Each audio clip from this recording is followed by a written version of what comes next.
A technical test for Halo Infinite multiplayer was live last weekend for Halo fans, with 343 opening up a technical test for players who signed up via the Halo Waypoint website. So Halo Infinite was supposed to launch in holiday 2020 alongside the Xbox Series consoles. However, 343 slammed on the brakes and delayed for 12 months, and looking back at the feedback so far, it looks like that might have been a good decision, as the reception so far appears to be really positive. Well, today I'm going to gather all the info we have for Halo Infinite, and I'm going to be drumming that hype drum, looking forward to launching this holiday season.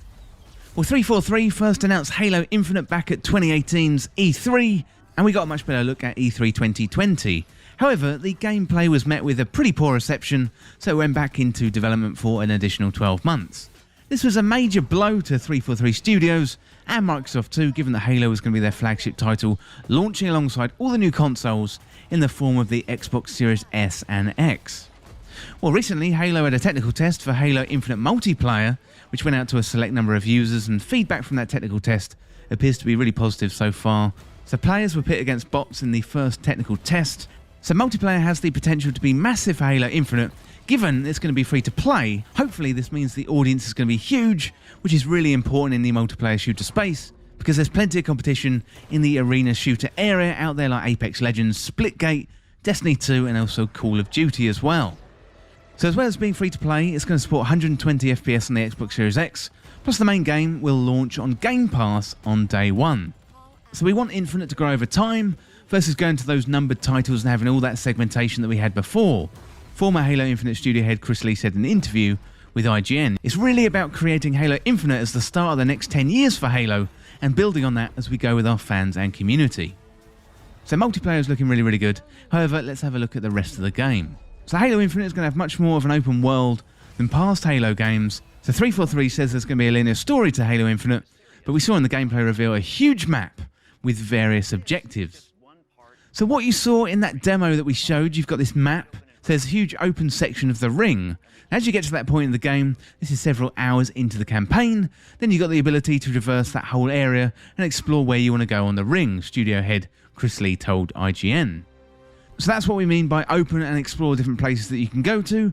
There's definitely a sense of freedom that you haven't seen before in Halo, and you're going to get to choose your path there. But we do also want to tell you that story. While you're doing that, we want to keep that story moving forward, versus like a non-linear story or something like that. So you're going to be pulled into some of these locations as well, which you could say is story-based. It's also what the franchise is all about. So we're really trying to make sure there are things for the Chief to do that reinforce that heroism and the hope he brings to humanity, and those are pretty strong draws around the world. Added the Associate Creative Director, Paul Crocker. So the world is going to be more dynamic too, with a day and night cycle, plus we've got wildlife running around that world. And the lead vehicle designer updated us on their plans for vehicles too. So to meet that fantasy of a more expansive Halo, we really needed to unlock our environment artists and level designers to make much more of a complex terrain.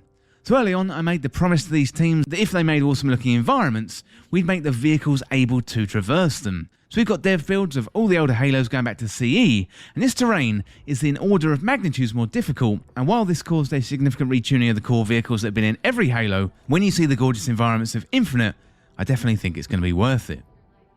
There's plenty of developments with multiplayer and the open world, but there's also new weapons to look forward to. So we've got the grappling hook, and it looks like a pretty fun tool, where you shoot out a shot and can grapple towards enemies or pull them towards you. It can also be used for traversal in PvE content and for getting up into high to reach places. And I've also seen a clip where a player grabs a weapon with it, and it looks absolutely awesome. There's another new ability too called the Drop Wall, which is similar to the Halo 3 Bubble Shield, or if you are familiar with the Titan Barrier in Destiny 2, it's very close to that. So there's also a bunch of new weapons, and thanks to IGN for the tips here. So we've got the Ravager. It's a banished 3-round burst energy weapon that runs on plasma fuel. We've got the Mangler, so it's a banished pistol with a giant kinetic projectile that fires more slowly than the UNC pistol, but deals more damage. We've got the CQ-S48 Bulldog, a new UNSC Riot shotgun that replaces the classic shotgun.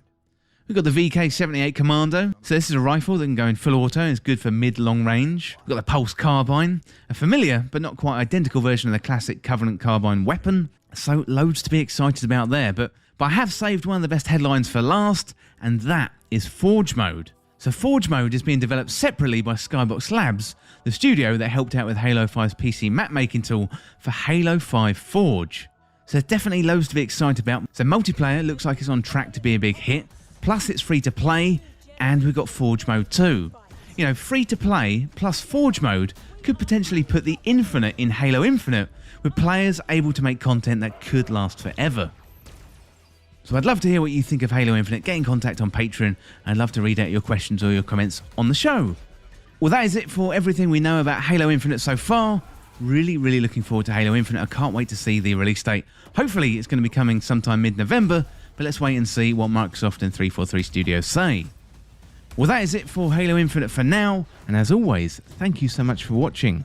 Hit that subscribe button down below and subscribe to This Week in Video Games.